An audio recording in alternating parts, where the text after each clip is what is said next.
Yop, j'espère que cette rentrée n'a pas été trop dure. Aujourd'hui, on se retrouve pour un nouvel épisode de Bike Live dédié au VTT semi-rigide. Est-ce qu'on doit mettre ce type de vélo aux oubliettes? À voir à quel point ils sont délaissés sur les catalogues de grandes marques au profil des VTT tout suspendus, on peut se poser la question. Et pourtant, vous l'avez suivi dernièrement, la victoire de Pauline Ferrand-Prévot au championnat du monde de cross-country OG, qui plus est sur une piste très technique qui a permis de remettre en avant ce type de vélo, tout comme une semaine auparavant avec la victoire chez les hommes de Tom Pidcock au championnat d'Europe. Alors forcément, on s'est posé la question sur l'intérêt de rouler avec ces semi-rigides. C'est pourquoi on vous a trouvé 5 bonnes raisons pour rouler avec ces VTT.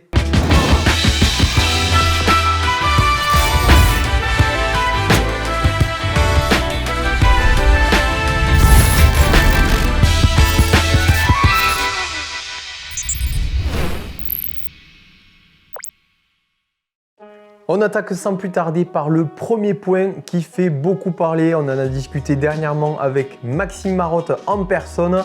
C'est la question du poids. La plupart du temps, un VTT semi-rigide sera plus léger, donc plus performant sur des terrains rapides. Et pour vous donner une ordre d'idée, un cadre nu en carbone performant sur un VTT semi-rigide sera affiché à 850 grammes contre 1,9 kg pour un VTT tout suspendu. Donc si pour vous le poids est primordial, le semi-rigide sera votre meilleur allié. Un vélo léger, ça va être donc des distances parcourues avec moins d'efforts, des accélérations plus rapides, des côtes montées plus vite. Ça fait pas mal de bénéfices tout ça. On peut également imager ça avec des VTT complets, avec des niveaux d'équipement équivalents, en prenant le cas de Trek, même si les écarts de poids ne sont pas les plus flagrants, car leur super caliber, leur VTT de cross-country tout suspendu compétition, est un des plus légers du marché. Il sera affiché à 10 kg 650 g pour une taille M, contre le Pro Caliber, leur modèle semi-rigide à 10 kg 260 g, toujours en taille M, ce qui nous fait quand même 400 g de différence. Notre deuxième point, qui n'est pas des moindres, c'est la question du prix. La plupart du temps, un VTT semi-rigide sera moins cher à niveau d'équipement et gamme équivalente à un VTT tout suspendu. En même temps, c'est logique, non? Il y a quand même pas mal de choses en moins là-dessus. Là aussi, on peut faire les comptes pour imager un peu mieux tout ça. Si on prend le cas d'un Roscoe, le plus haut de gamme, il coûtera 2700 €. Et en prenant le cas des VTT de cross-country, le super caliber, donc le VTT tout suspendu de la marque, à niveau équivalent, va coûter 6700 € contre 4300 € la version semi-rigide, donc le Pro Caliber. Ouais, elle coûte cher la suspension arrière. On en vient à notre troisième point qui est la question de l'entretien. Et je sais que vous êtes pas mal d'entre vous à ne pas aimer la mécanique. Donc le VTT semi-rigide est fait pour toi. Il est bien moins complexe à entretenir car oui, un VTT tout suspendu est fait d'un amortisseur, d'une bilette, d'axe et surtout de plein de roulements qu'il faut changer de façon régulière pour un fonctionnement optimal et surtout un bon vieillissement de votre vélo. Et sans parler de l'entretien régulier comme la vérification du serrage des axes. Ces roulements, il peut y en avoir un bon nombre et pour les changer, en plus d'être une étape assez complexe, vous en aurez rapidement pour 50 à 100 € de pièces. Le nettoyage, c'est la même avec un VTT tout suspendu, ça peut être vite compliqué à savoir comment on va faire pour aller nettoyer tous les recoins du cadre, comment y accéder avec quel outil. Là, notre VTT semi-rigide, un coup d'eau rapide, un coup de chiffon et on n'en parle plus.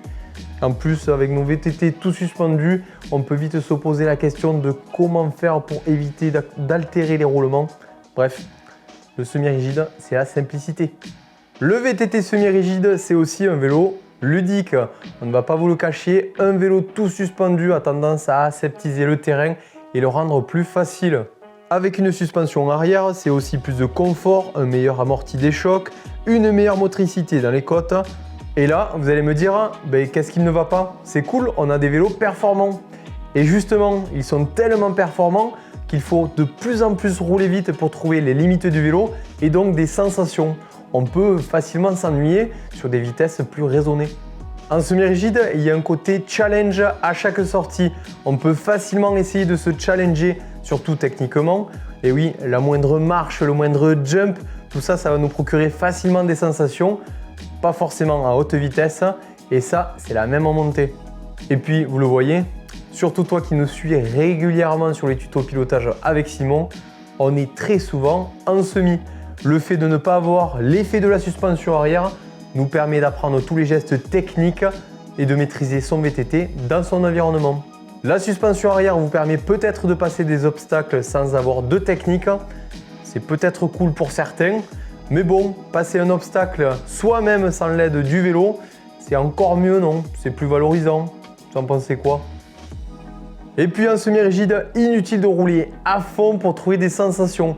Et ça marche aussi pour vous, les VTTistes les plus confirmés, les experts en la matière. Vous allez facilement trouver les limites du vélo à des vitesses plus réduites. Donc peut-être prendre moins de risques pour prendre des sensations. Et ça marche aussi dans les conditions extrêmes, comme l'hiver, dans la boue, bref, quand ça glisse quoi. On finit par notre cinquième point, la robustesse. Et oui, ils sont souvent plus robustes, on l'a dit précédemment, moins de pièces à changer, moins de pièces en rotation et souvent les cadres sont faits en un seul morceau. Et attention, robustesse ne veut pas dire forcément inconfort.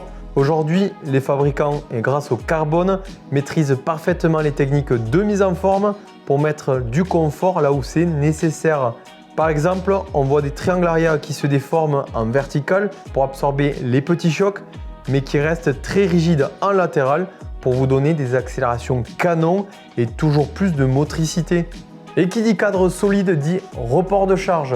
Bon, pour faire simple, on va avoir une partie du vélo plus sensible que les autres et là, ça va être notre paire de roues et aussi nos avant-bras. Si vous vous souvenez bien, dans le dernier épisode consacré à ce vélo à la montagne, ça doit vous rappeler des souvenirs. On vous le met juste en dessus pour le cours de rattrapage. Donc là, il va falloir soit être aux petits oignons, notamment dans notre roue arrière, prendre des cours de rayonnage ou peut-être investir dans une paire de roues de qualité suivant votre pratique. Bon, vous l'aurez compris, le semi-rigide pour moi, il est plus qu'adopté et il a encore de beaux jours devant lui, autant pour performer, pour débuter et apprendre facilement les gestes techniques ou tout simplement comme vélo plaisir, vélo fun. Et je pense que cet hiver, je vais prendre le semi avec une bonne paire de pédales plates. Ça, c'est le combo idéal. Pourquoi pas une vidéo d'ailleurs. Bon, et puis avant de se quitter, je suis curieux de savoir si certains d'entre vous roulent en semi-rigide. Peu importe la pratique, dites-nous si vous êtes d'accord avec nous en commentaire et peut-être allonger la liste des points positifs et puis nous donner vos idées de sujets spécial semi-rigide. C'est le moment de vous laisser. J'espère que cet épisode vous aura plu. Bien sûr, pensez à mettre un gros pouce en l'air si c'est le cas, à vous abonner si ce n'est pas encore déjà fait et pensez à aller faire du vélo, c'est le principal et peu importe votre matos. Bonne semaine à tous. Bye.